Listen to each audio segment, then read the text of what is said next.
Знаете ли, че Свети Георги Победоносец е реален човек, роден през 275 година в Кайсери, тогава намиращ се в Римската империя?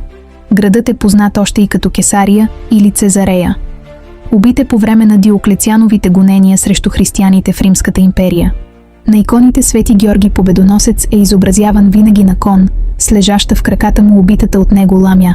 Най-прочутото му чудо случило се според легендата близо до град Вирит, днешен Бейрут, столицата на Ливан. В голямо езеро край града се настанява страшен змей-човекоядец с отровен дъх. След като не успяват да го преборят, жителите на града се принуждават да помолят владетеля си за помощ. Той нарежда да му принасят в жертва ежедневно по едно дете и обещава да прати ищерка си някой ден да я изяде чудовището. Когато й идва редът, девойката облича най-хубавата си премяна и отива на брега на езерото, където Свети Георги, яхнал бял кон, я намира обляна в сълзи.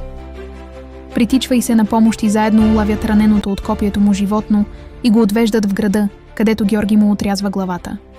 Свети Георги е покровител на Англия, България, Русия, Грузия, Гърция, Етиопия, Канада, Каталония, Литва, Португалия, Сърбия, Черна гора и на градовете Бейрут, Генуа, Истанбул, Любляна, Москва и Фрайбург.